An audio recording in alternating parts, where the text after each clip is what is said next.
दोस्तों, एक आदमी अपनी पत्नी और 6 बच्चों के साथ दिल्ली में पैसा कमाने के लिए जाता है और वहीं पे वो रहने लगता है।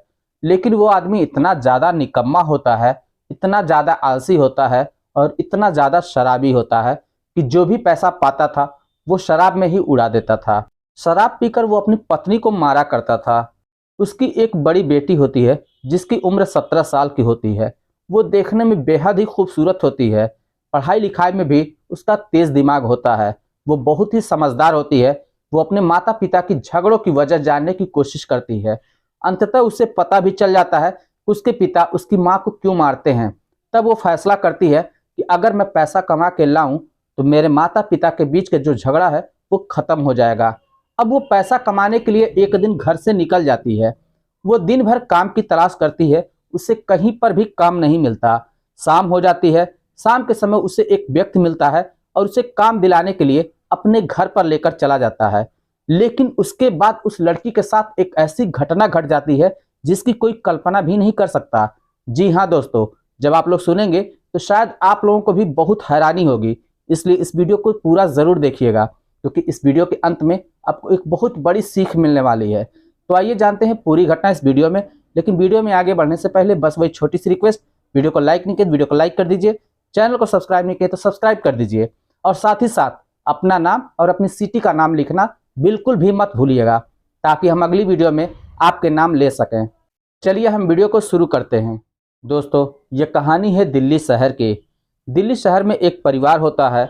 पति पत्नी और 6 बच्चों के साथ रह रहा था। वो बिहार से आया हुआ था रोजी रोटी की तलाश में। लेकिन वो व्यक्ति इतना ज़्यादा निकम्मी होता है, इतना ज़्यादा आलसी होता है और एक नंबर का शराबी होता है। वो जो भी पैसे कमाता था उस पैसे से शराब पी लेता था और शराब पीकर अपनी पत्नी को मारा पीटा करता था। उसकी पत्नी हमेशा परेशान रहा करती थी। उसकी एक बड़ी बेटी होती है जिसका नाम पायल होता है।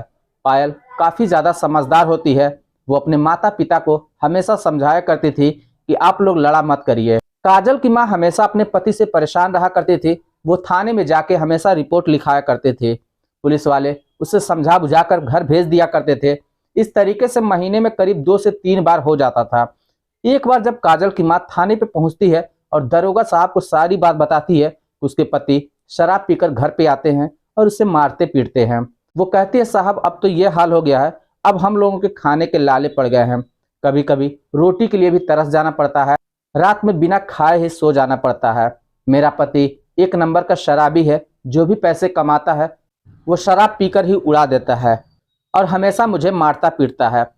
तब वो दरोगा साहब भी परेशान आ जाते हैं और कहते हैं कि एक काम करो, तुम अपने पति पे डिपेंड क्यों रहती हो?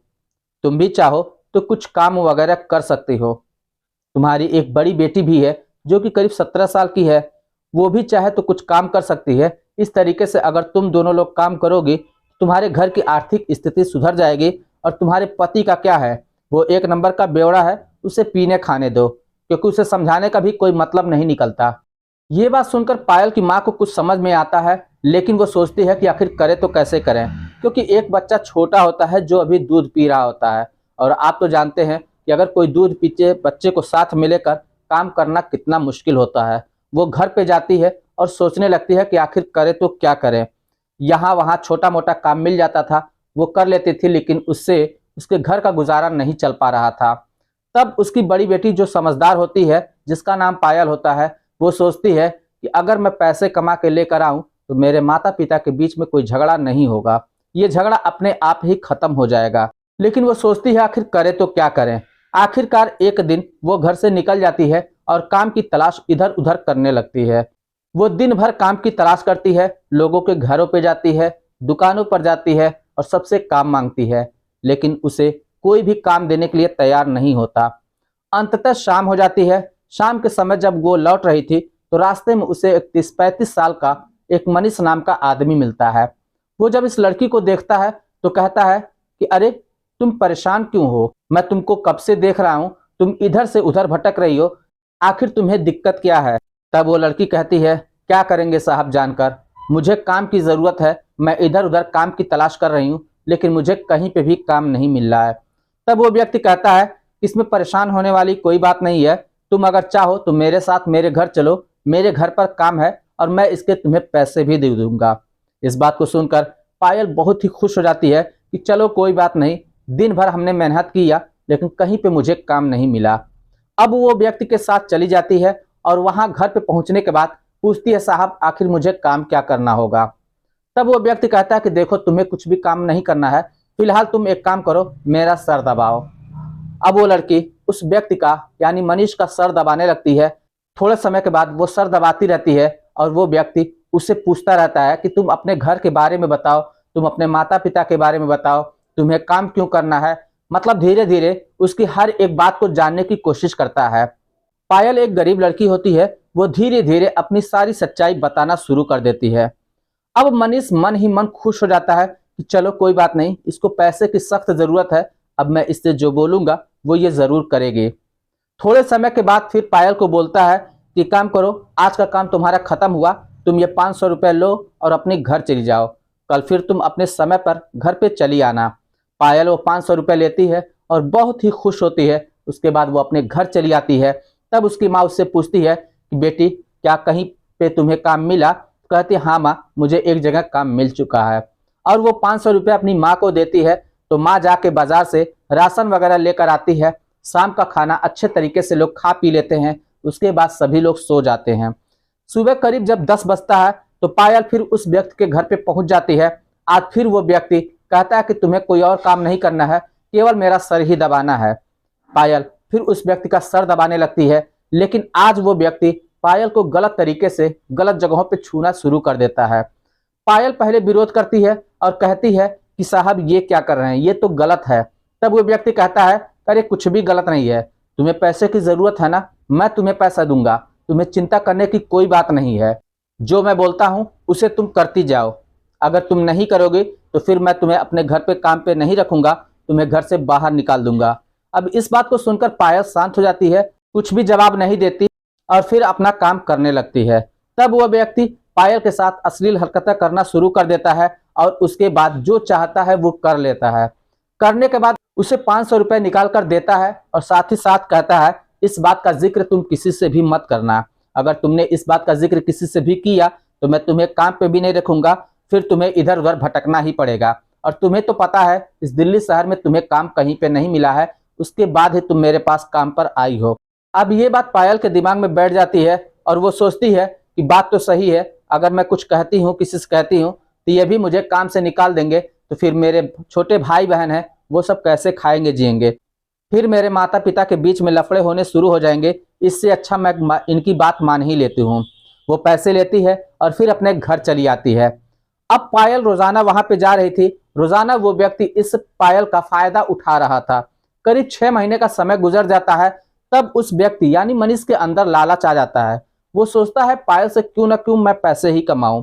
उसके बाद अगले दिन जब पायल उसके घर पे पहुंच तो देखती है कि उसके घर पे एक बूढ़ा व्यक्ति बैठा हुआ है जो काफी मालदार दिख रहा था। अब पायल उस व्यक्ति को देखकर मनीष से पूछती है कि ये कौन है। तब मनीष कहता है कि घबराओ नहीं, ये कोई गैर नहीं है और ये भी वही काम करेंगे जो मैं तुम्हारे साथ करता हूं। इस बात को सुनकर पायल पहले तो मना करती है, लेकिन मनीष उसको समझाता है कि तुम परेशान ना हो, ऐसा कुछ भी नहीं होगा। ये कहते हुए वो पायल के हाथों में 5000 रुपए रख देता है। अब पैसे को देखकर पायल पहले तो मना कर रही थी, लेकिन बाद में तैयार हो जाती है। उसके बाद वो व्यक्ति उसके साथ वही काम करता है और मनीष को पैसे देकर फिर वो वहां से चला जाता है। उसके बाद पायल फिर घर चली आती है। अब रोजाना जब पायल वहां पे जाती थी तो रोजाना एक नया नया व्यक्ति उससे मिला करता था। अब उसे अच्छे खासे पैसे भी मिल जाया करते थे, जिससे उसके घर की स्थिति काफी ज्यादा सुधर चुकी थी। धीरे धीरे समय गुजरता है। अब पायल को लगने लगा था कि वो मेरा धंधा कर रहा है और वो बीच में दलाल का काम कर रहा है। तब पायल लोगों से सीधे संपर्क करना शुरू कर देती है और उससे ज्यादा पैसे कमाना शुरू कर देती है। इस तरीके से दोस्तों समय गुजरता है। एक दिन की बात है, पायल के पिता दारू ज्यादा पीकर रास्ते में कहीं गिरे पड़े थे और वहीं पे वो मर जाते हैं। अब जब पायल को पता चलता है तो किसी तरीके से उसको घर पे लेकर आती है, उसका दाह संस्कार करती है और उसके बाद फिर अपनी माँ को कहती है कि माँ, तुम सभी भाइयों बहनों को लेकर घर पे चली जाओ, मैं तुम्हें पैसे भेजा करूंगी, तुम पैसे की चिंता बिल्कुल भी मत करो। उसके बाद पायल की माँ अपने सभी बच्चों को लेकर फिर बिहार वापस चली जाती है और पायल यहाँ पे काम करना शुरू कर देती है। धीरे धीरे वक्त गुजरता है। उसके बाद वो जेबी रोड पे पहुंच जाती है। उसके बाद फिर वो कोठे पे पहुंचकर वो काम करना शुरू कर देती है। अब पायल की ये हालत है कि वहां लोग उससे मिलने के लिए तरसते हैं और बड़ी बड़ी पार्टियां उसे ही चॉइस करती हैं। तो दोस्तों, इस तरीके से पायल की जिंदगी गुजरती है। और आप लोग जानते ही हैं कि देखिए एक गरीबी कहां से कहां पहुंचा दी। पैसा ऐसा चीज है कि इंसान को मजबूर कर देता है हर एक काम करने के लिए। आखिरकार एक हंसता खेलता परिवार, एक अच्छी खासी जिंदगी जी रही पायल किस तरीके से कोठे पे पहुंच गए। तो बस दोस्तों, आज की कहानी में यही था। आपको क्या लगता है इस कहानी के बारे में? आपकी जो भी राय हो आप हमें कमेंट बॉक्स में लिखकर जरूर बताइएगा। वैसे इस कहानी को सुनाने का मतलब किसी के दिल को ठेस पहुंचाना नहीं था, किसी के भावनाओं के साथ खिलवाड़ करना नहीं था। चलिए फिर मिलते हैं नेक्स्ट वीडियो में, तब तक के लिए जय हिंद।